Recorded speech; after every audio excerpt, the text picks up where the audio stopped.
Bonjour à tous, merci d'être avec nous. C'est un débat inédit que nous vous invitons aujourd'hui sur vos chaînes bretonnes. Dans la première région française d'élevage, la Bretagne, nous allons parler d'une proposition de référendum, d'initiative partagée. C'est ce qu'on appelle un RIP.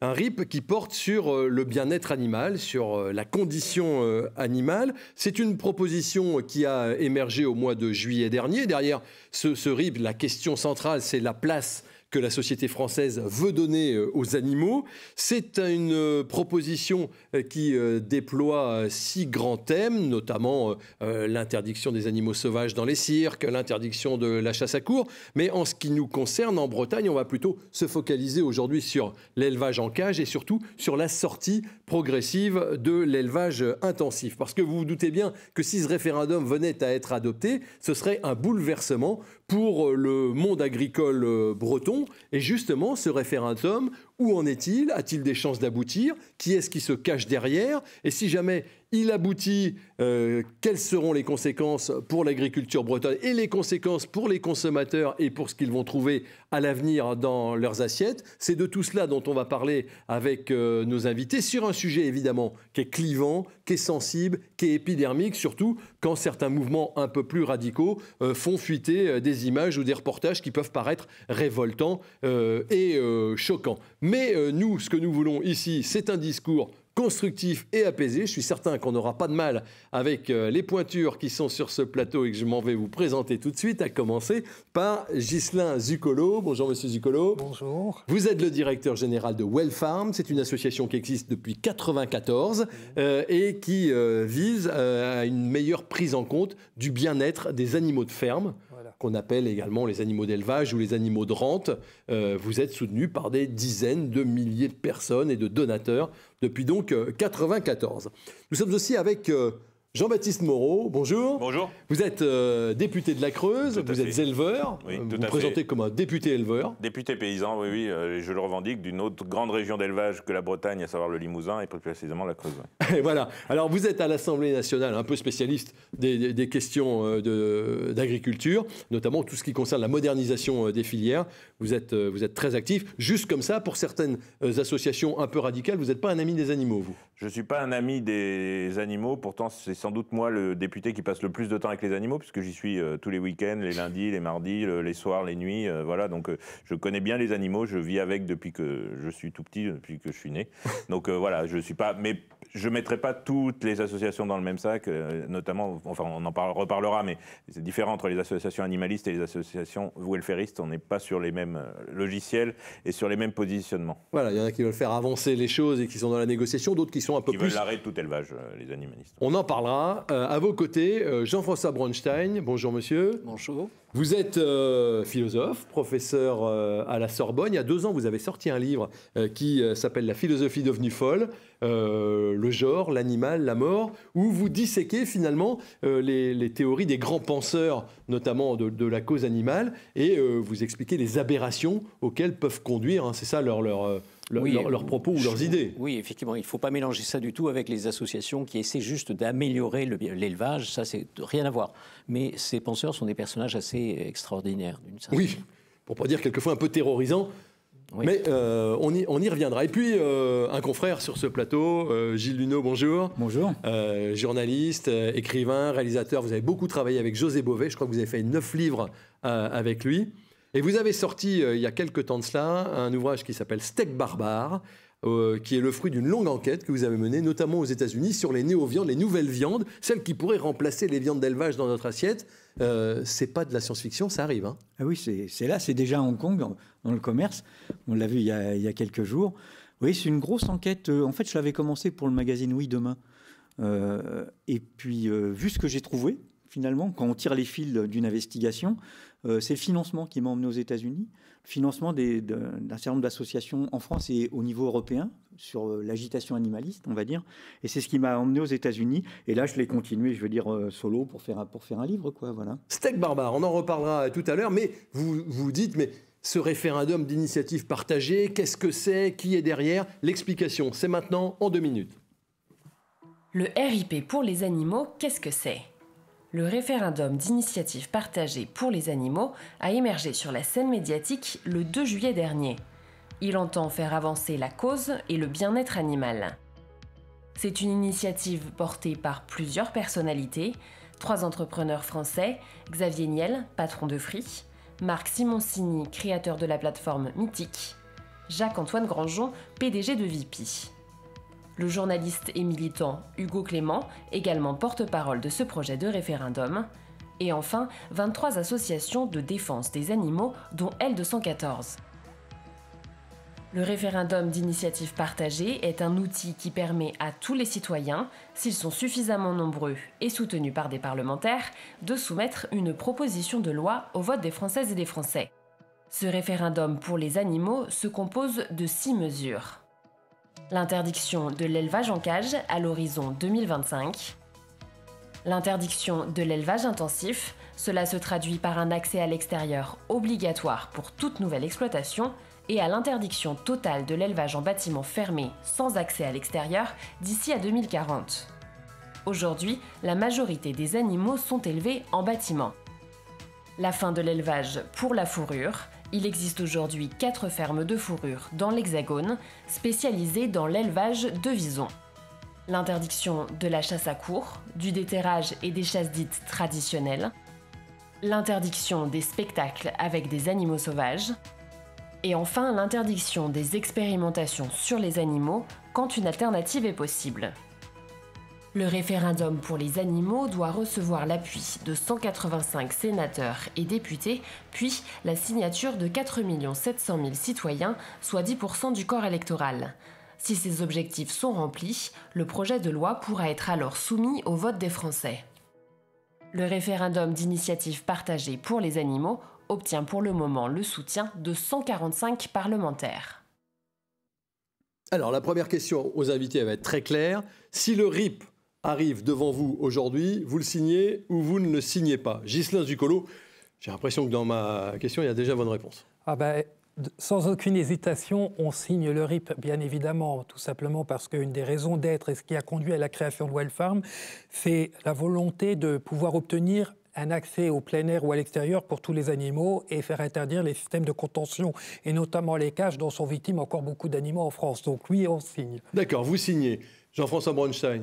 J'aurais bien aimé signer parce qu'il s'agissait d'améliorer le bien-être animal dans les élevages, mais le but est différent. C'est-à-dire des associations comme L214 disent clairement que c'est le premier pas pour abolir la viande, c'est-à-dire abolir l'élevage, donc couper court à 10 000 ans de vie commune des hommes et des animaux. C'est un changement énorme. C'est une révolution anthropologique, ils le disent d'ailleurs assez clairement, et ça me semble tout à fait dommage. Mais là par rapport à ce qu'on entend, 6 mesures, c'est... mais il faut lire de cirque, tout ça. Qui peut être contre le bien-être animal? Oui, ça c'est les bons sentiments. Mais par contre, les conséquences qu'ils en tirent, c'est qu'effectivement, même si vous tuez un animal de la manière la plus correcte qui soit, c'est une souffrance. Et c'est vrai, il y a de la souffrance dans l'élevage. Il y a la mort. Et c'est une volonté d'abolir tout à fait la vie animale. D'ailleurs, la suite, je vous annonce la suite, c'est les animaux sauvages. Ils se mangent entre eux, donc il faudrait, certains proposent de supprimer les animaux sauvages parce qu'il y a de la souffrance dans le monde animal. Je trouve que c'est une vision extrêmement abstraite, très, très radicale, si je puis dire. Et donc, je pense qu'il y a des conséquences énormes sur aussi ce que c'est que l'homme. Et donc, je ne le signerai pas. Parce que, effectivement, il y a des associations traditionnelles de bien-être animal. Mais oui, il y a la LPO, il y a WWF, il y a 30 millions d'amis, il y a la SPA, et c'est sympa ces gens-là. Faites un petit test, vous regardez toutes les associations, je l'ai fait, c'est du copier-coller d'associations américaines avec les citations des maîtres du genre, c'est-à-dire Singer, Francione, etc. Et donc il y a vraiment un projet derrière très organisé. Et c'est très malin, parce qu'effectivement, quand on regarde le site, qui pourrait voter contre? Et c'est pour ça que je propose aux gens d'aller voir ce qui se passe et de regarder un petit peu quelles sont les associations qui soutiennent ça. Et le manifeste L214, abolir la viande, c'est clair, hein, il faut plus de viande. Donc vous signez pas? Moreau, qu'est-ce que je peux vous demander? Vous n'avez pas signé non plus? Non, je vais pas, non seulement je ne vais pas signer, mais en tant que parlementaire, je vais refuser de m'associer à la démarche et j'ai refusé de cautionner en fait, la démarche du RIP. Alors, pour toutes les raisons qu'a développé très bien Jean-François Braunstein, je ne vais pas les reprendre. Effectivement, personne ne peut être contre améliorer le bien-être animal, évidemment. Et en premier, les éleveurs, d'ailleurs. Bon, moi, je suis aussi pour améliorer le bien-être des éleveurs, aussi, en même parallèle que le bien-être animal. Et d'ailleurs, c'est souvent lié. Hein. Quand il y a des situations de maltraitance animale, bien souvent, il y a un problème de mal-être de l'éleveur derrière, parce que c'est une minorité aussi, les maltraitances animales, contrairement à ce que certaines associations animalistes veulent faire croire. Mais moi, au-delà de ça, c'est effectivement toutes les intentions cachées qu'il y a derrière, et c'est votre reportage l'a très bien montré, c'est les trois principaux promoteurs de ce RIP, Xavier Niel, Simoncini, c'est des gens qui ont investi massivement aujourd'hui dans des startups qui vont développer la viande artificielle. Ouais, ça, on en parlera tout à l'heure. Oui, mais c'est le problème de base pour moi, c'est-à-dire qu'il y a un projet derrière ça, effectivement, comme le dit. Alors, l'élevage industriel, déjà, il faudrait s'accorder sur ce qu'est l'élevage industriel. On essaiera de faire la définition tout à l'heure. Il y a plusieurs définitions de l'élevage industriel. Alors, j'entends accès au plein air. Il faut être sûr que l'accès au plein air est une situation de mieux-être de l'animal par rapport au fait qu'il soit en bâtiment. Enfin, certains éthologues contestent un peu ce fait-là. Et d'autre part, effectivement, les promoteurs de ce RIP, tout ce qu'ils veulent, c'est en fait créer un marché, une segmentation pour introduire leur viande artificielle, c'est tout. Et donc, la viande bas de gamme, eh ben, ils disent d'ailleurs leur discours, le Xavier Niel, je l'ai eu en audition en commission des affaires économiques, il dit non, mais l'élevage à l'herbe, tout ça, on veut maintenir tout ça. Oui, il y aura un élevage pour ceux qui ont les moyens de se payer, puis les autres, on leur fourguera de la viande artificielle à la place de la viande issue d'élevage tel qu'il se pratique aujourd'hui. Alors certes, hors sol, moi je préfère l'appellation hors sol, effectivement, parce que les animaux sont en bâtiment, parce que ça permet de réduire les coûts et ça permet de proposer de l'alimentation de qualité à l'ensemble de la population. Il y aura une alimentation à deux vitesses, c'est-à-dire les riches pourront se payer de l'alimentation d'agriculture bio, respectueuse de l'environnement et autres. Et puis les autres auront de la viande artificielle fabriquée à partir de multiplication cellulaire. Vous ne votez pas pour, on l'a bien compris. Il manque d'ailleurs un certain nombre de parlementaires pour que les choses puissent se déclencher. Gilles Luneau, je ne voterai pas pour. Non. Je ne voterai pas pour non plus. Vous n'êtes pas pro-élevage industriel pourtant? Non, du tout, mais on viendra peut-être là-dessus dans le débat, mais pour répondre à votre question, non, je ne m'associe pas au référendum pour les raisons déjà évoquées par les autres témoins. Et j'en rajoute une de plus, c'est que d'une part, c'est un patchwork de sujets extrêmement différents.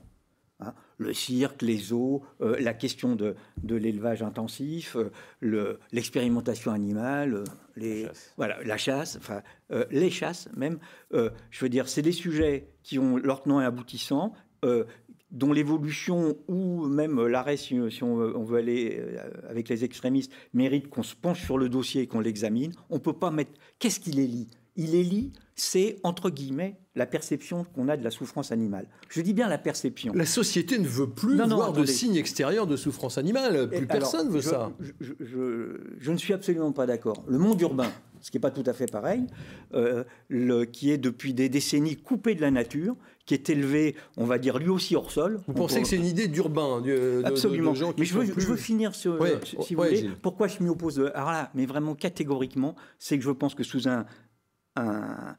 un aspect démocratique comme ça, mais qui, à mon avis, est démago, ce patchwork, on bafoue la démocratie. On bafoue la démocratie parce qu'on ne fait pas le débat sur chaque sujet et on va glisser, parce que c'est dans les textes, on va glisser vers le droit animal. Moi, je regrette, on ne donne pas de droit aux animaux. Le droit, c'est un rapport de force dans la société, ça se construit. Je veux dire, les juristes, entendant droit animal, doivent bondir. Enfin, je veux dire, il y a une définition très très précise du droit. Vous voyez. Alors, on va demander aux philosophes, quand même dans le droit. Moi, je ne sais pas. On voit que depuis 2015, on nous dit que les animaux sont des êtres vivants dotés de sensibilité. C'est inscrit dans le code, c'est inscrit dans le marbre. S'ils ont une sensibilité, pourquoi ils n'auraient pas de droit? Oui, ben ça ne suffit pas. Un droit, il faut qu'on puisse l'exiger et qu'on puisse se porter en justice. Qui va représenter les animaux? C'est la question qu'on peut se poser. Oui, il faudrait que les animaux, par exemple, les animaux sauvages, aient la souveraineté. Mais qui va représenter la nation souveraine des lions versus les gazelles? Et alors, qui va interposer l'ONU? Bon, il y a des débats assez surréalistes autour de ces questions. Si l'on se pose la question, effectivement, des droits des souris, des animaux liminaires, des espèces liminaires dans les villes, pour qu'elles ne soient pas choquées quand on entre dans une maison où elles sont là, il faut les reloger avec humanité, etc. Mais qui va faire ça? Et effectivement, pourquoi ceux qui représentent les animaux, ce sera M. Singer, par exemple, le grand penseur de ces questions, plutôt que Gilles Luneau, ou que vous, qui connaissez les animaux. Que les animaux n'aient pas les mêmes droits que les humains, peut-être, mais enfin qu'ils n'aient pas de droits du tout, c'est pas bien non plus. Je vais vous répondre. On va parler langage. Je veux dire, moi, n'adhère pas au bien-être animal. Parce que c'est une vision, je veux dire, anthropomorphiste des animaux. Aujourd'hui, on a des urbains qui regardent les animaux comme ils regardent leurs animaux domestiques, d'accord? Mais il y a une différence entre les animaux d'élevage, les animaux sauvages, et votre chat et votre chien qui prennent le pouvoir sur le canapé. Et je veux finir, je suis pour la bientraitance, je suis pour que on encadre la relation à l'animal, qu'on les respecte. Tout à fait d'accord. Et il y a du progrès à faire là-dessus, que ça soit dans l'élevage, que ça soit dans les comportements quotidiens avec les animaux domestiques d'ailleurs. Il n'y a qu'à voir ce qu'on abandonne au moment des vacances. Donc la bientraitance, oui. Le bien-être, c'est une notion totalement subjective. Et la manière dont on pense, qui peut savoir comment un tigre ou une vache, c'est quoi les éléments du bien-être? Alors, on en voit quelquefois peut-être dans les élevages. Ghislain Zuccolo, je suis obligé de vous donner la parole. Vous entendez tout ça j'ai un peu l'impression d'être d'un débat 30 ans en arrière où on disait, quand Wellfarm a été créé, on disait déjà mais on ne fait pas si une poule souffre en cage, si une truie qui est bloquée en stall souffre, enfin, etc., etc. Il y a eu énormément de travaux scientifiques qui ont été faits au niveau français par des organismes comme l'INRA, au niveau européen par des organismes comme l'Agence européenne de sécurité sanitaire des aliments a publié de nombreux rapports sur le bien-être animal. Et il y a de nombreuses études scientifiques qui montrent le mal-être animal qui s'exprime dans ces systèmes de contention où les animaux sont confinés. Je rappelle juste qu'il y a encore 33 millions de poulets élevés en cage, 97% des dames qui n'ont jamais accès à l'extérieur, 7% des vaches laitières qui sont en zéro pâturage, etc. Et aujourd'hui, il y a des scientifiques, des éthologues, des vétérinaires, il y a des approches pluridisciplinaires qui permettent d'évaluer très objectivement le bien-être animal et on n'est plus du tout dans l'anthropomorphisme. Donc ça existe le bien-être animal, par rapport à ce que dit Gilles Luneau, vous vous dites, s'il y a un mal-être animal, c'est qu'il peut aussi y avoir un bien-être animal. Alors oui, bien entendu que ça existe un bien-être animal. Quand vous offrez à l'animal un environnement adapté pour lui permettre d'exprimer l'ensemble de ses répertoires comportementaux, parce qu'un animal, on va me dire que je fais de l'anthropomorphisme, mais il n'est pas si différent que nous. D'ailleurs, on est un animal quelque part. C'est-à-dire que l'animal, il va avoir besoin de chercher sa nourriture, explorer son environnement, exprimer des comportements tels que pour une poule se percher, gratter, picorer le sol, parce que c'est instinctif. Et contrairement à ce qui a été dit, c'est pas parce que l'animal a été domestiqué il y a 15 000 ans qu'il a perdu tous ses instincts. Quand l'animal est frustré, qu'il ne peut pas exprimer certains comportements naturels, il y a un mal-être qui s'installe, qui se traduit de nombreuses façons, mais par exemple par des stéréotypies qui sont des comportements anormaux, des comportements où l'animal répète des mouvements sans aucun sens parce qu'il n'arrive pas à exprimer certains comportements et voilà, et ça s'exprime de cette façon. Alors on a entendu les différents intervenants dire qui peut être contre le RIP parce qu'il y a des belles idées, des grandes idées, généreuses, tout le monde est pour que les animaux aillent mieux. Vous faites plutôt partie de ces associations qui aimaient discuter, qui aimaient faire progresser les choses. Vous n'avez pas peur d'être débordé parce qu'il y a une myriade de gens qui n'ont pas tout à fait les mêmes idées que vous, qui veulent aller plus vite ou qui veulent aller de façon radicale? Alors, ce qui nous réunit tous, parce que c'est vrai qu'il y a des associations au profil très différents qui sont réunies dans ce collectif. Ce qui nous réunit, c'est cette volonté, en tout cas sur la partie élevage, de donner un accès à l'extérieur aux animaux et d'abandonner les cages. Bon, j'entends des débats sur des intentions telles que promouvoir la culture cellulaire, etc. Moi, ça n'a jamais été prononcé, de telles intentions n'ont jamais été annoncées, en tout cas dans les discussions et les réunions que l'on a eues dans le cadre de ce collectif pour le RIP. Donc ce sont des intentions que l'on prête à ce projet, en tout cas qui reste à démontrer. Je serais tenté de rappeler l'adage, quand on veut tuer son chien, on dit qu'il a la rage. Donc le RIP dérange, donc on avance des arguments qui n'ont, à ma connaissance, enfin pour moi en tout cas, on ne m'a pas démontré que D'accord, vous n'avez pas entendu parler de ça quand vous vous êtes rassemblés à aucun moment. Pour promouvoir ça. Bon, je suppose que les autres intervenants... Non, je respecte parfaitement Xavier Niel pour le chef d'entreprise qu'il est, mais quand je vois s'indigner sur le gavage des oies, mais qu'à côté de ça, les petits-enfants en Afrique qui creusent pour trouver des terres rares pour fabriquer ces freebox, ça lui pose pas de problème. Enfin, je veux dire, il y a une indignation à deux vitesses quand même, là, à ce niveau-là. Quand même. L'hypocrisie a des limites. On a parlé des animaux d'élevage, de la contention. Effectivement, ça arrive en Bretagne régulièrement. Le RIP veut une sortie de cet élevage intensif. Comment ça se passe aujourd'hui dans les élevages en Bretagne? Nous sommes rendus chez une éleveuse de porcs dans le Morbihan. Regardez, et après, certainement que ce reportage va donner matière à discussion.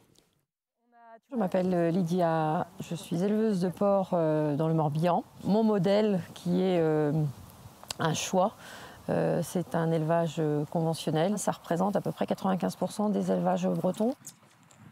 C'est un bâtiment fermé sur caillebotis. Non, les animaux n'ont pas accès à l'extérieur, ils restent dans le bâtiment. Maintenant, ils vivent en groupe. Elle est où, Paulette? Popo? La partie naissage, oui, là, elles sont effectivement en case individuelle pour la protection des porcelets, pour la protection de l'éleveur aussi, pour qu'on puisse intervenir au cas où il y a besoin. Ils n'ont plus très soif, les loulous, là. Aujourd'hui, la grande majorité des porcs sont élevés en bâtiment. Les cochons sont des animaux fragiles. En intérieur, ils sont protégés des conditions météo, protégés aussi au niveau sanitaire, des maladies et des prédateurs. Le référendum pour les animaux souhaite la suppression de l'élevage en cage et de l'élevage intensif avec une obligation d'accès à l'extérieur. La création d'accès vers l'extérieur est bien sûr possible. Elle existe d'ailleurs déjà dans des élevages. Après, il faut savoir qu'elle sera plus coûteuse parce que plus de foncier, plus de protection des animaux qui seront nécessaires, plus de temps de travail, de besoin de main-d'œuvre aussi. Donc la généralisation, par exemple, de ces accès vers l'extérieur rendrait incompatible la production de porc pour le portefeuille d'une grande partie des Français qui se dirigeraient vers une viande d'entrée de gamme qui serait importée du coup d'autres pays européens. Pour Lydia, ces conditions seraient trop difficiles. Elle arrêterait alors de travailler sur l'exploitation familiale. Gérer mes truies dehors, est-ce que j'aurai le temps de les voir toutes, une par une, tous les jours? Dehors? Non. En bâtiment, je les vois toutes, tous les jours, une par une, quoi. Je veille sur eux, c'est mon métier de veiller sur eux, d'apporter le soin nécessaire. Et ça, si on rend encore les choses plus pénibles, non. Les consommateurs ont mis le bien-être de l'animal avant le bien-être de l'éleveur, mais l'un ne va pas sans l'autre, hein. Ça c'est clair. Anne et Monique défend l'existence de différents types d'élevage pour s'adapter aux différents types de consommateurs. La filière porcine est en fait dans une démarche de progrès continu dans plein de domaines et depuis des années. Pour prendre des exemples, la réduction de la pollution, elle s'est concrétisée par 30% de rejet d'azote, par exemple, en moins sur les 15 dernières années. 30% de consommation d'énergie en moins également. Il y a aussi les réductions d'usage d'antibiotiques qui ont été spectaculaires avec des baisses exemplaires de 60% sur les 10 dernières années. Donc grâce à l'arrivée de nouveaux vaccins, au progrès de l'alimentation, à des nouvelles pratiques d'élevage aussi. Il faut faire confiance aux éleveurs, au pouvoir public, aux experts scientifiques et techniques qui n'ont pas attendu le RIP lancé en 2020 pour répondre à ces attentes sociétales et au bien-être animal. Bon, Ghislain Zuccolo, Wellfarm, je me tourne vers vous. Si on regarde ce reportage, tout va bien, faut rien changer, c'est l'idéal pour les animaux. Ah ben, tout va bien. Il y a quand même les truies qui sont, au moment de la mise bas, bloquées dans des stalles, dans des cages, dans lesquelles les truies ne peuvent même pas se retourner sur elles-mêmes. Je voudrais juste signaler qu'en Suède, en Norvège, au Royaume-Uni et tout récemment en Allemagne, l'Allemagne a voté une loi pour annoncer qu'allaient être interdites les cages de mise bas pour les truies. Voilà. Donc c'est un mouvement qui est en marche au niveau européen. Ça va sans doute arriver par le RIP ou par d'autres biais, par l'Europe en France. Donc vous savez, ce RIP, c'est aussi une façon... C'est pas contre les agriculteurs. De faire accélérer les choses. C'est peut-être une façon d'accélérer, de préparer les agriculteurs à ces évolutions à venir. Par ailleurs, je voudrais réagir par rapport au foncier, au problème de foncier. Oui, parce que si on fait sortir les animaux, ça va occuper plus de terres agricoles. Or, on sait déjà qu'on en manque. Tout à fait. Alors, soit l'agriculteur a du foncier pour faire sortir ses animaux, soit il n'en a pas, et là, il faut trouver une solution. Il faut une solution pour chaque éleveur. Voilà. Et là, à défaut d'avoir accès au plein air, à un parcours en plein air, on peut au moins donner un accès à des courettes extérieures. Ça existe, ce système d'élevage, il doit y en avoir sans doute en Bretagne déjà, c'est-à-dire c'est pas de 3 hectares avec un certain nombre de truies, c'est des courettes extérieures qui représentent 30 ou 40% de la surface du bâtiment. Alors oui, c'est vrai. Pourquoi il y a des animaux qui ne voient jamais le jour, qui ne pourraient pas... Faut revenir un peu à la raison pourquoi ce type d'élevage s'est développé. C'est parce qu'à la sortie de la guerre, les gens avaient faim et qu'il fallait donner à manger à tout le monde. Et qu'on a développé ce type d'élevage pour minimiser les coûts et donner de l'alimentation sûre, saine et durable à l'ensemble des consommateurs français avec un prix qui correspondait à leur pouvoir d'achat. Il faut savoir que si aujourd'hui tous les porcs qui sont consommés en France, on demande un accès plein air, il faut un département français en surface agricole supplémentaire. Donc je ne sais pas où on le trouve. Au moment où l'urbanisation ne cesse de grignoter de la terre agricole, je ne sais pas où on trouve l'équivalent de la surface d'un département pour donner accès à des porcs à l'extérieur.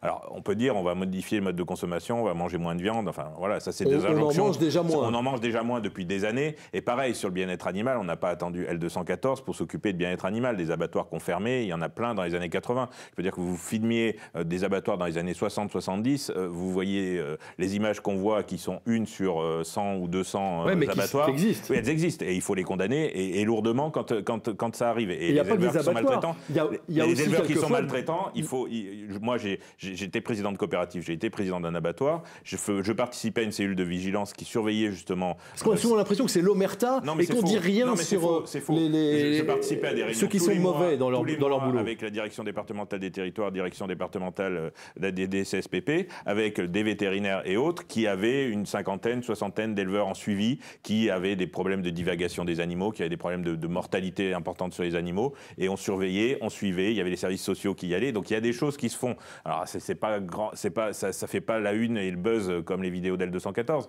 mais ça existe depuis longtemps, les cellules de surveillance protection animale dans chaque département, ça existe déjà. Mais on sanctionne pas les mauvais. Mais si, les éleveurs qui sont sanctionnés, qui sont interdits d'élever, ça existe aussi. La justice, elle intervient régulièrement là-dessus. Peut-être pas assez, peut-être il faut le faire plus. Et vous le faire savoir. Je le dis une fois de plus. Quand il y a des cas avérés, il faut le condamner. Il ne faut pas avoir la main qui tremble parce que c'est effectivement inadmissible. Mais dire que ces cas isolés, enfin minoritaires, sont majoritaires, ça c'est du mensonge et c'est de la manipulation des foules pour essayer de faire croire qu'il faut arrêter tout élevage. Alors je suis peut-être extrêmement naïf, mais une vie de porc dans un bâtiment comme ça ou de poules, 16 poules au mètre carré, ou de dinde, c'est quand même l'enfer. Un lapin en plein air, il meurt. Est-ce qu'un animal malade est en situation de bien-être ? Un animal en plein air n'est pas forcément malade. Ben, pas forcément, mais il a plus de chances de l'être. Et il y a plus de mortalité. De toute façon, il y a plus de mortalité de fait. Enfin, je veux dire, que ce soit des porcs, que ce soit des volailles ou ce que vous voulez, il y a plus de mortalité quand vous êtes en élevage. Oui, mais à la base, les porcs étaient dehors, vivaient dehors, au Moyen-Âge. Je vous parle, moi mes vaches, elles sont en plein air 9 mois sur 12. Donc, voilà, elles sont à la stabulation là, et au début mars, elles sont reparties dehors. Mais globalement, un animal en plein air, si, il est globalement plus malade, plus facilement malade, et il y a plus de mortalité. Bon, c'est un fait, on l'accepte. Mais on ne peut pas dire à ce moment-là que c'est que du bien-être animal. On dit que c'est une amélioration des conditions de vie, si on veut, mais ce n'est pas que une question de bien-être animal, parce qu'un animal malade et qui meurt, il n'est pas forcément en situation de bien-être. Jean-François Braunstein, vous voulez réagir ? Dans le reportage, ce qui m'a frappé, c'est l'éleveuse qui dit « Paulette, je ne pourrais plus la voir tous les jours ». Elle donne un nom à son animal, elle connaît les animaux. Et moi, ce que je trouve insupportable, c'est que ce sont des gens qui ne connaissent plus du tout la diversité du monde animal, c'est-à-dire des bobos urbains, qui vont décider de ce qui se passe pour l'avenir de la campagne française. Et alors, de ce point de vue-là, L214 ne fait aucune différence entre les bons élevages et les élevages bio. Ils ont attaqué l'an dernier une boucherie bio qui pourtant avait un traçage parfait de la viande, etc. Ce sont des gens qui ne veulent pas voir le détail, ils veulent abolir l'élevage, c'est clair, ils le disent très clairement, c'est noir sur blanc dans un texte qui s'appelle « Abolir la viande », et d'une certaine manière, ils disent même que les éleveurs honnêtes sont pires, parce qu'effectivement, on ne peut pas au moins les critiquer, etc. Donc moi, je pense qu'effectivement, il faut que ce soit aussi les gens qui sont en contact avec les animaux qui parlent des animaux. Et de ce point de vue-là, c'est la même chose aussi pour les cirques, on veut interdire les cirques, on va interdire les zoos ensuite, si c'est prévu. Bon, je ne suis pas du tout d'accord pour que les enfants ne puissent plus s'émerveiller de leurs différences et de leurs similitudes avec les animaux. Qui a accompagné ses enfants dans un zoo sait que c'est un moment extraordinaire. Oui, et ça, c'est interdit. Mais un lion en liberté dans la savane, c'est mieux qu'un lion dans une cage. Oui, mais qui va le voir ? Quel pourcentage de la population peut se permettre d'aller faire un safari au Kenya ? Non, mais est-ce qu'on a besoin de voir ? Est-ce qu'on a besoin de les voir ?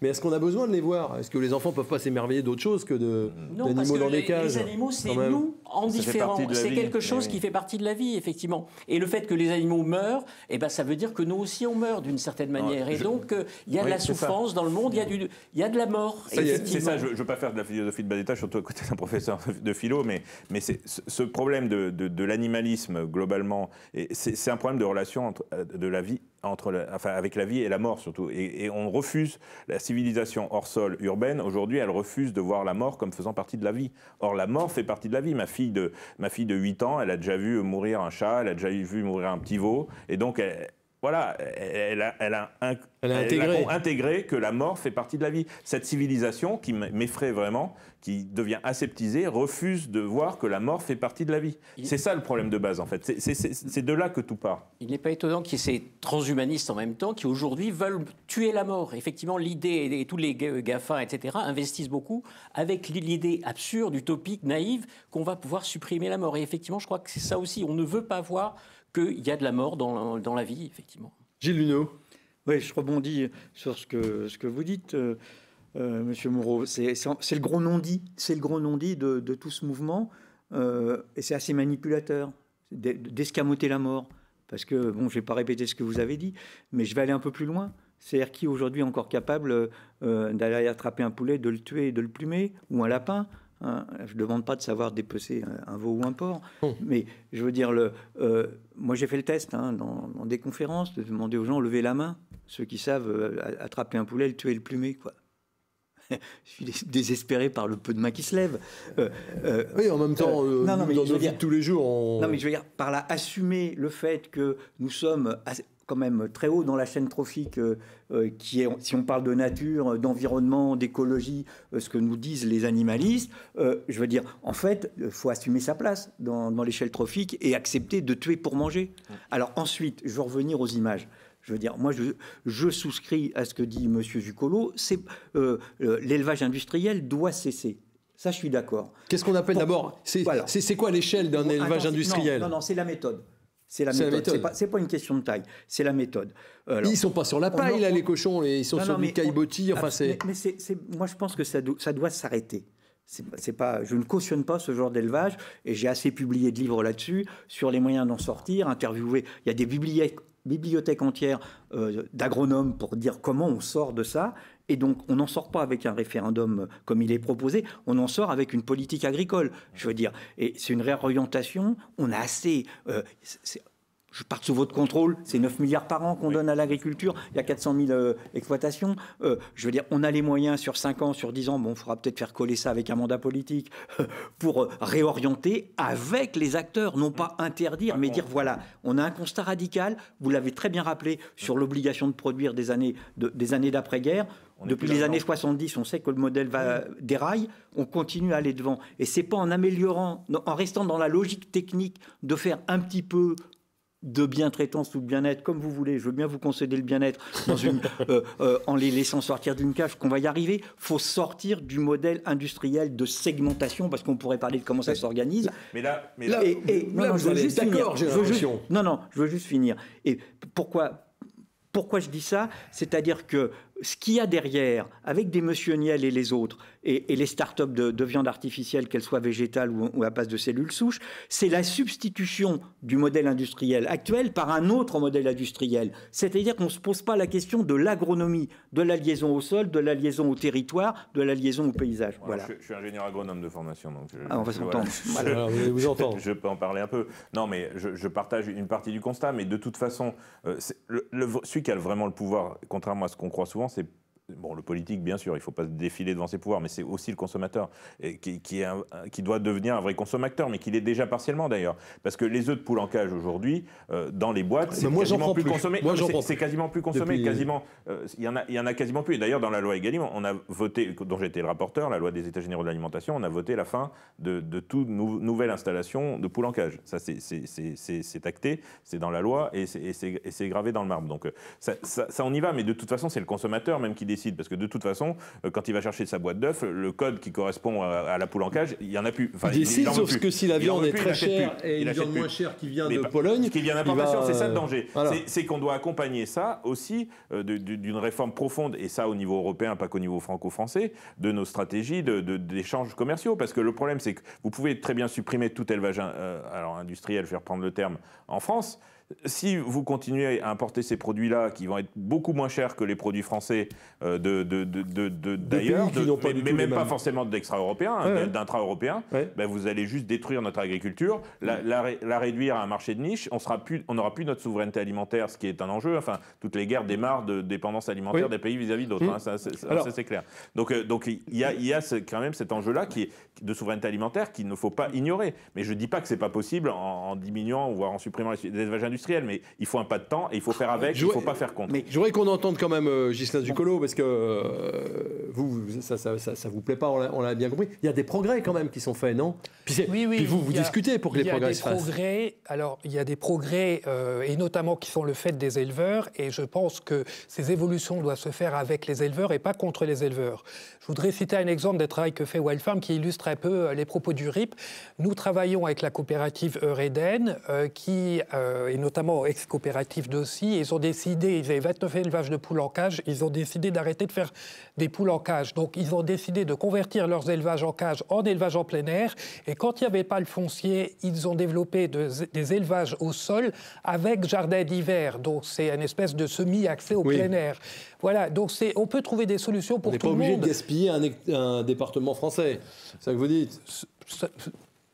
Je pense qu'on est un grand pays agricole, on n'est pas aux Pays-Bas, on a beaucoup d'espace et il faut aussi peut-être revenir à un système polyculture-élevage les zones intermédiaires, oui, je suis d'accord. Voilà, ce qui sera très favorable à l'environnement, au bien-être animal, et puis on trouvera un peu de tout partout. Donc pour l'alimentation, s'approvisionner en local, ce sera très bien aussi. Voilà, donc on peut aussi imaginer et repenser des choses et des systèmes. Parce que si jamais on sort de cet élevage intensif, si on veut aller là où les radicaux veulent peut-être emmener les choses, il y aura moins de viande qui sera produite. Or, il y a toujours, même s'il y a une décroissance de la consommation de viande, il y a une population qui croît et il faudra bien la nourrir, cette population. Est-ce que ce sera peut-être avec ce qu'on appelle les néo-viandes? Et on y vient maintenant, ces nouvelles viandes, on parle de steaks végétaux, tout le monde en connaît, mais il y a aussi la viande artificielle. Regardez ce reportage. Ceci n'est pas de la viande, pas naturelle en tout cas. Elle a été fabriquée en laboratoire à partir de cellules animales. Et Singapour vient juste d'autoriser la vente de ce produit artificiel. C'est une première mondiale. Mais les Français sont-ils prêts à ce changement drastique de leurs habitudes alimentaires? J'ai testé personnellement les steaks de légumes pour les enfants. Là voilà, bon, c'est quelque chose, c'est des légumes. Mais là je ne peux pas tester, non, c'est pas... On mange déjà pas mal de choses qui ne sont pas naturelles, là ça serait vraiment pas naturel. À acheter, je sais pas, mais à goûter, pourquoi pas, ouais, par curiosité. Ouais. C'est pas dangereux pour la santé? Je suis végétarienne, donc plus très légumes et poissons, je m'arrête là. Ça me paraît pas naturel, j'ai pas confiance, quoi. Je trouve qu'on a plein de possibilités pour avoir de la viande, surtout dans nos régions, hein, des produits vraiment sains et naturels, donc il faut en profiter. Je serais prête à essayer, après, comme ça, c'est pas c'est pas ce qui m'attirerait le plus. L'arrivée de la viande de laboratoire dans nos assiettes fait clairement débat. C'est un premier pas vers un monde bénéfique aux animaux, aux consommateurs et à la planète pour certains. C'est un déni de notre culture culinaire, un nouveau marché annonçant la fin de l'élevage pour d'autres. Cette viande, peut-on l'appeler de la viande? Première question. Avec quoi elle est faite? Pour qui? Pourquoi? Voilà ce que ça m'évoque dans un premier terme, parce que je ne vois pas le sens. Ça pourrait vite déborder, en fait. Je ne serais pas pressé d'en acheter. Déjà, je n'en achèterais pas. C'est pas dans mon éthique. Et puis, je préfère vraiment mettre en valeur un éleveur et son histoire. Au sein de son restaurant Le Ciel de Rennes, le chef étoilé Jean-Marie Baudic valorise ses agriculteurs et ses éleveurs partenaires. Lui, il fait du veau, par exemple. Doit-on enfoncer une filière et toujours tirer dessus, alors que, je dirais, c'est des filières qu'on fait vachement d'efforts. Il y a eu un gros boulot de fait sur tout ce qui est élevage. Il y en a encore. Mais aidons-les plutôt à mieux faire et donnons-leur les moyens de mieux faire, tout en respectant et la terre et la planète. Aujourd'hui, 2 entreprises françaises travaillent au développement de la viande cellulaire. Voilà, la viande cellulaire, elle est là, Gilles Luneau. Singapour vient de l'autoriser.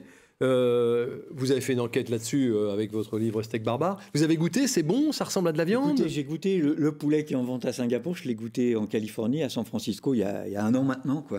Voilà, et alors, ça ressemble à du poulet? On va pas dire que c'est mauvais parce que ça serait mentir.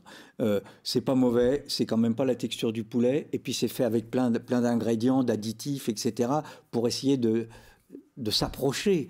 Mais je veux dire, ce sont des viandes, c'est des amas de cellules, c'est pas de la viande. La viande, c'est structuré par du muscle, des nerfs, par une vie, hein, et des émotions, etc.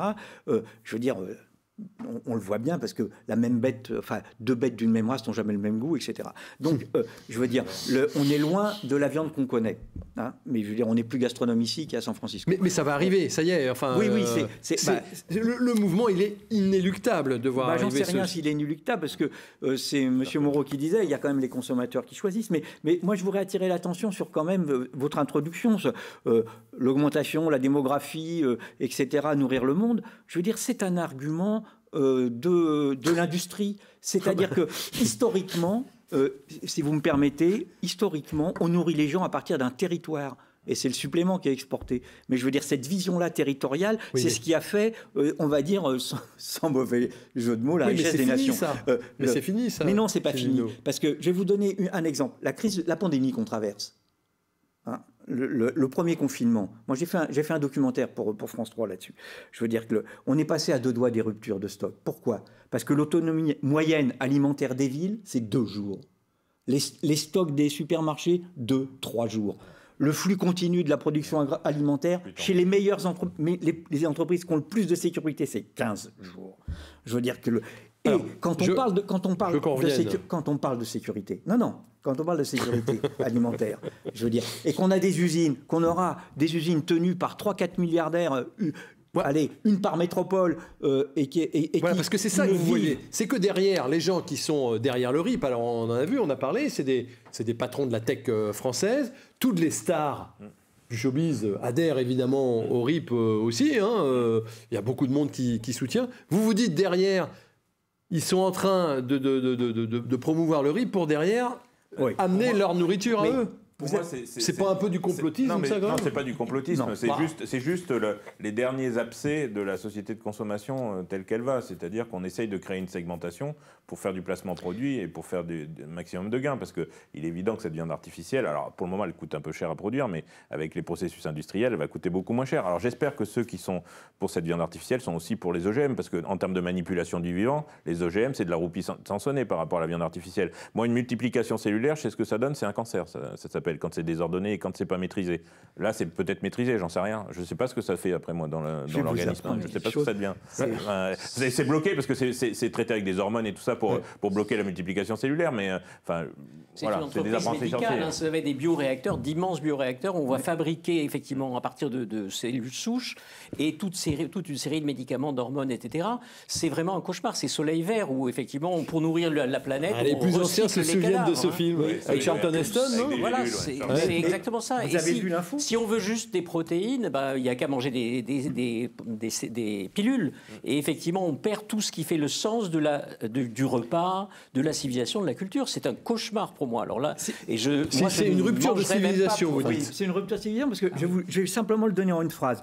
On n'a pas le même imaginaire quand on sait que ce qui dans notre assiette 3 fois par jour vient de la main des paysans, vient de la nature. Ça peut être de la cueillette, ça peut être de la culture. Ça construit pas le même imaginaire, ça construit pas la même identité que si on est élevé en disant ce que je mange, ça vient de l'usine d'à côté, quoi. Je veux dire, foncièrement, on atteint à l'identité des êtres humains. Et on devient une civilisation totalement hors sol, qui n'a plus de rapport avec la vie, la mort, qui n'a plus de rapport avec la nature. La nature, c'est des animaux qui se mangent entre eux, voilà, c'est ça la nature et c'est ça la vie. Si à 500 ans, on avait dit aux gens un jour vous boirez du Coca, mais le Coca-Cola, c'est aussi un truc nouveau qu'on a vu arriver. Pourquoi est-ce qu'on freinerait sur ces nouvelles nourritures qui arrivent ? Le Coca-Cola et le sucre, c'est quand même quelque chose de naturel. Oui, mais on l'a pas.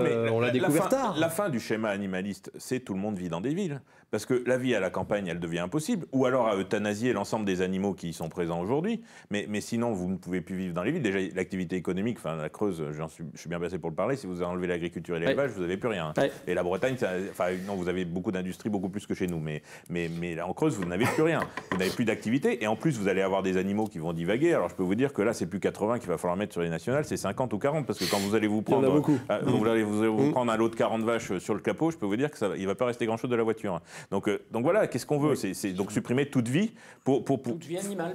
C'est leur projet très clair. Il faut supprimer la vie animale domestique, d'élevage et sauvage. J'arrive, Gilles. Il y a juste un mot je me rends compte qu'on ne l'a pas employé depuis 45 minutes que nous parlons, c'est le véganisme.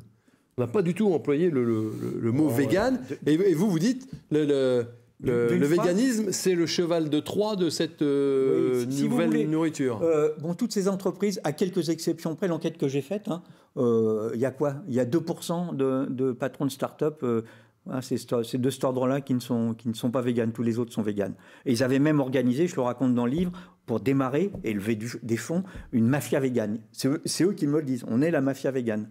Donc, ils le disent en rigolant, avec de l'humour, mais bon. Parce que le végétarisme n'est pas un problème. Le végétarisme, c'est un choix alimentaire et personne n'a à le critiquer. C'est la liberté de chacun. Le véganisme, c'est un militantisme politique qui vise à effectivement promouvoir un seul mode de consommation comme le seul possible.